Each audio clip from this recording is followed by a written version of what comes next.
Before we go, Welcome to Football Today. Today we got our history video specialist. We're going to highlight the Florida State Seminoles and Mr. Bobby Butler in his 1979 game versus the LSU Tigers. If you like the video today, please come in and share it. I'm your host, Vincent Turner. Joining me there is the two gentlemen that's going to help me break down this historic game in the 1979 season. Starting off with a guy that played at Florida State. He was a first-round pick of the Atlanta Falcons in the 1981 draft, 25th selection overall. My man, Mr. Bobby Butler.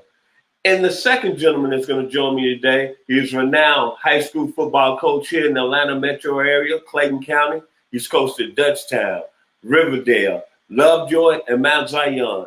My man, Kevin the Bull Jones. So if you like this video today, please come in and share this. We're going to break down the 1979 game between LSU and Florida State. So, Mr. Bobby Butler, the gentleman who played at the time in the game, and the game meant so much because this is the game that put Florida State, as we say, on the map.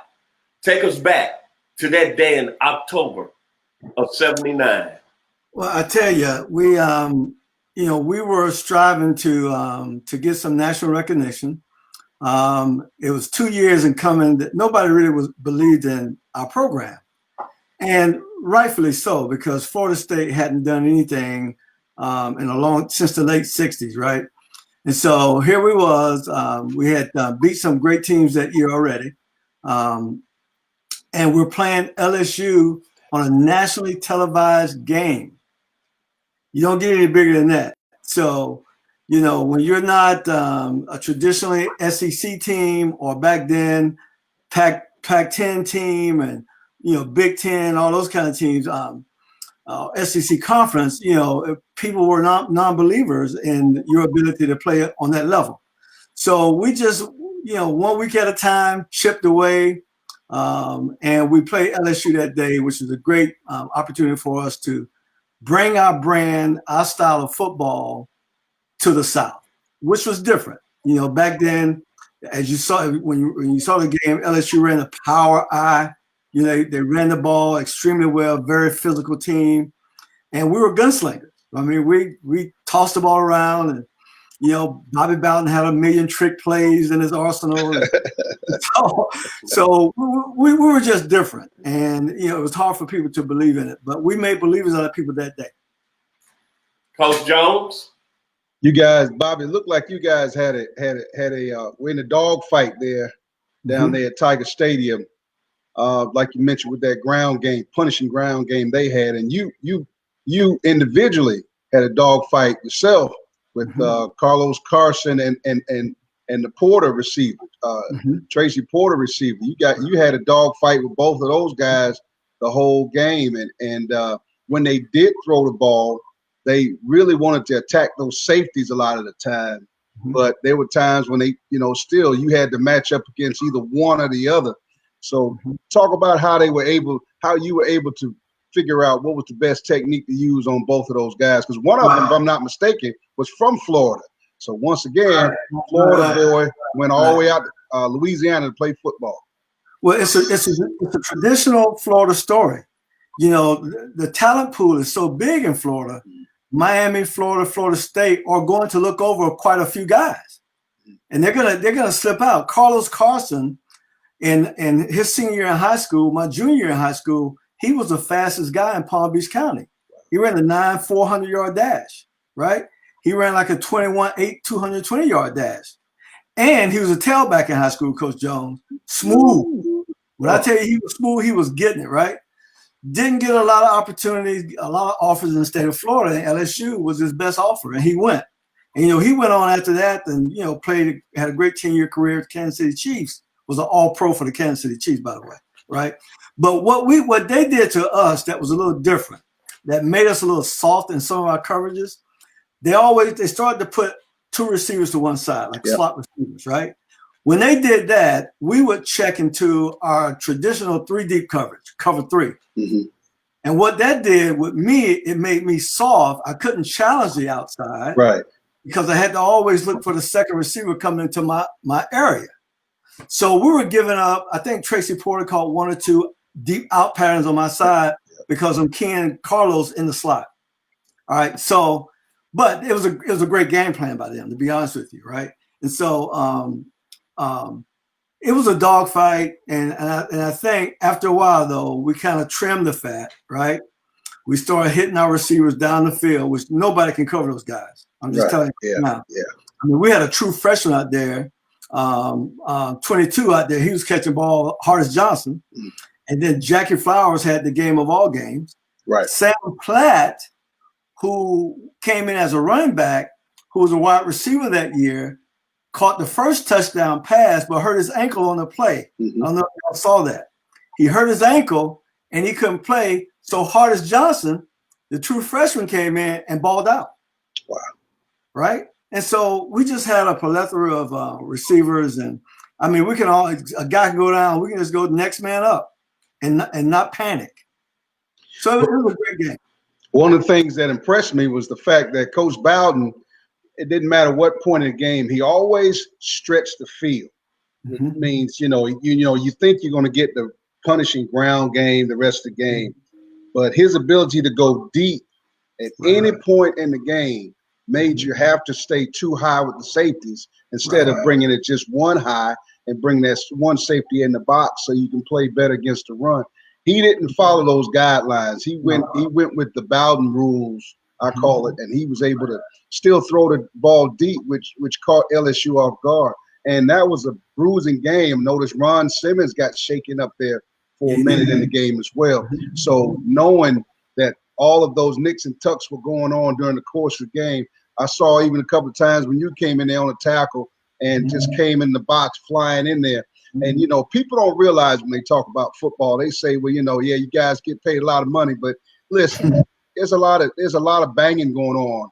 And you and I both know you got to be careful when you get around those tackle piles, because a lot of times that's where your injuries occur, when people standing around the pile. But I noticed in the game for you, definitely you was able to fly in there and be in on the tackle. And that's great, because at the end of the day, nobody wants to be that guy standing up near the tackle at the end of the play, because somebody could get blocked into you, thrown into you. And that's how a lot of guys are not fortunate enough to get to the next level playing football, because they blow their knees out. And, back in those days, a torn ACL was like the death curse. But it was extremely physical game.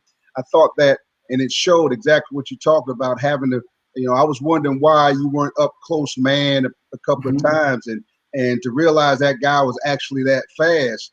Although a couple of times when they tried to go deep with him, you were right there with him step for step. Still, they found a way to attack the safeties. And I noticed that because the safeties when they start going to the middle of the field with throws off of play action, that kind of negated with you in the other corner, which y'all were doing on the outside, because what they wanted to do is find the best way to point of attack to score on you guys. But it didn't prove to be efficient enough in the end, because you all were able to persevere and come out with the victory. And true enough, watching Florida State play, watching you guys play then, knowing that you weren't in a conference at that time, if I'm not mistaken. Y'all were independent. So you had to go play the beast on the road, whatever it took, so to be the road warriors. So I found it a very tough game, very brutal game, and it was enjoying for me, because your defense got better. There was one big play in the game, a turnover, and man, I think it was either a fumble or interception, whichever one it was. You guys swelled up after that. It wasn't over, but the fat lady was clearing her throat, getting ready, because you all, it was like blood in the water. You all became sharks. What I tell you, we were very confident. We knew we were going to win the game. And it's a difference when you got that kind of confidence, when you go to play in Baton Rouge, one of the toughest places to play. At that point, it was the loudest stadium in America. Especially when the crowd was going, or when they were playing well, it was hard to hear, right? From our offense. But we always silenced the crowd. And you always do that when you make big plays and you perform. You can silence the crowd. But for us, that was a national televised game. Their secondary was called the Soul Patrol. I don't know if you remember that Yep. that back in the day. They were called the Soul Patrol with Chris Williams and James Britt. James Britt, number 11, ended up being a teammate of mine with the Falcons. Right. He was drafted by us, I think, second round in 1983. We're good friends to this day. And every time I watch that game, I give him a call. JB, I see you out there, boy. But it was a nationally televised game. And so each year we were taking steps to be that kind of a club, you know, a nationally ranked contender. And so we were taking step by step by step. And we were not running away from it. We were not afraid of it. We were ready for it. And that year, we ended up 11-0. Of course, you know that, and losing the Orange Bowl that year. But that set the tone for the years to come. Right. Right. And so it was a good year.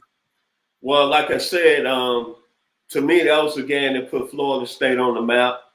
I remember vaguely because I watched the game, because the game preceding that, Arkansas was ranked 5th in the country at the time, and Houston was 6th, played the earlier game. So I was in the dorm at the University of Arkansas watching, and then y'all game came on, Brother Butler. And what I took from the game, you looked at a program that wanted respect.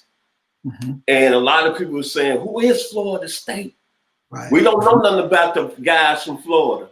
And y'all was going in an environment where LSU, remember, had played number 1 USC at the beginning of the year, real tough, and a real tough physical game. And I remember y'all came in with the quarterback, Mr. Jimmy Jordan, who was throwing that thing, as Coach Jones just said, he was going vertical, like the Oakland Raiders were back in the day. And that freshman out of Tampa, Mr. Johnson, number 22, was getting deep. But like Coach Jones said, it was about your defense. 5 forced turnovers. And that was the time in the game. Y'all was on the ropes, Brother Butler. Ropes, like Muhammad Ali. Y'all came back in the second half, and y'all played very well, forcing 5 turnovers. But the most impressive thing I came about out of the game, y'all never lost y'all composure before them 70,000 fans in Baton Rouge. Right. And y'all held the fort. And from that point on, that third quarter was going back and forth. Y'all was playing field position. Y'all got the break. Y'all went deep. My man Jackie Flowers got deep behind what you just called the Soul Patrol. And then y'all held on in that fourth quarter. And, hey, man, your defense was special in that game in that year. I think a lot of people, you talk about your offense so much here on the show, but you need to talk about your defense. Scott Ruhlin, who's now doctor in Jacksonville. Reggie Herring, who had 13 tackles in that game, is the linebackers coach for the Denver Broncos. Avery Joe Hunter played well. And, of course, the king himself, as Brother Jones always believed to you, the great Bobby Butler from Delray Beach, Florida. And from that standpoint, my final words, that was the day that Florida State was born where it's at today. Final words from Brother Butler here on 100 Yards of Football. Well, Vincent, I agree with you. That we were born that day, but the work was already in process 2 years previously. You know, we were heading in that direction, and it was time. And so when we got that opportunity, we were ready for it. We were poised, and we handled our business, and we came out with the win. Final words, Coach Bull Jones. At the end of the day, it's not how you start the race, it's how you finish the race. Once again, I'm amazed and would love to be a fly on the wall to hear Coach Bowden talk because it was a close game at halftime. And to be able to come out, and even though the score indicates it was a tight game, there was some parts of that game that really looked they could sway either way. But at the end of the day, you hit it on the nose about the flow, the swag, the continuity, and just like Vincent mentioned, you know, the composure. Those things are what great teams have. And when you go on the road to win, to be able to take people, make the crowds go quiet, make them go shush. The only thing you can hear is the ball boy's stomach growling on the sidelines. When you can do that, then that means that you have that mental toughness to have that killer instinct. And at the end of the day, both of y'all know only the great ones, only the great teams have the true killer instinct where they put you away and finish you. So I enjoyed watching the game. And once again, Bobby, you know, I'm going to keep saying it. pound for pound, you were the baddest dude out there because I think the officials weighed more than you did during the game. No question about that. If you like the video today, please come and share it. We'd like to say thank you here at 100 Yards of Football. Enjoy the day, and God bless.